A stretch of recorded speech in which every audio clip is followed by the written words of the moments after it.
Ating oras, alas 3 na po ng hapon at para sa ating balita sa oras na ito.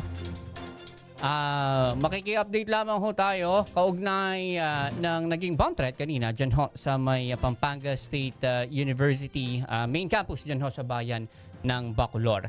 Nasa kabilang linya ho si Police Colonel Eugene Marcelo ang ating director sa Pampanga Police Provincial Office. Sir, good afternoon po. Makiki-update lamang po kami doon sa nangyari kanina dyan ho sa may Pampanga State University. Ano ho ang sitwasyon ngayon? Good afternoon po.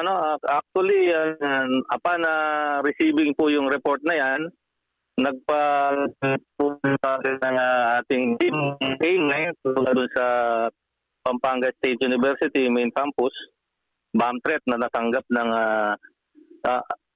administration ng PSU po. Yes po. So, clear na ho as of anong oras po? Na-clear na ho ba?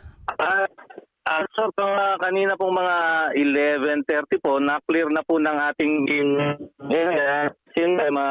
yung nagpadala ng bomb threat sa kanilang Facebook page, nagpapakandak na rin po tayo ng investigation kung saan nanggaling yon. Mm-hmm. At nagpapasalamat din po ako sa pamunuan ng PSU na sa agaran nilang pagre-report dito sa kanilang natanggap na bomb threat.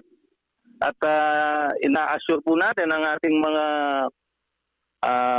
mag-aaral doon at saka yung community na nandoon na mag-stay calm lang po. At saka at least stay calm at the same time alert po sila para at least kung mga ganitong klaseng incident may report po sa atin. Okay. Sir, sa ngayon po ba may mga nakaantabay pa rin at mga personnel tayo sa DABSU o sa PSU I mean? Opo. Until po, meron pa rin po tayong mga pulis na nandoon, yung mga pulis natin sa Bacolor. Patuloy pong nakikipag-ugnayan doon sa ating mga authorities doon sa eskwelahan. Maraming salamat, Colonel. Siguro hingan ko na lang kayo ng mensahe, especially sa ating mga nakikinig sa ang publiko, no? Medyo may mga nabahala kanina lang. Opo. Ang makakaasa po kayo, ang Pampanga Police po ninyo, hindi po natin ito-tolerate itong mga ganitong klaseng mga bomb joke. Ano po? At rest assured po, nandito po lagi kami, aantabay sa seguridad ng ating komunidad po. Maraming salamat po. Maraming salamat po, Colonel, at muli magandang hapon. Good afternoon po. Nakausap po natin sa kabilang linya si Police Colonel Eugene Marcelo, ang Director ho ng Pampanga Police Provincial Office.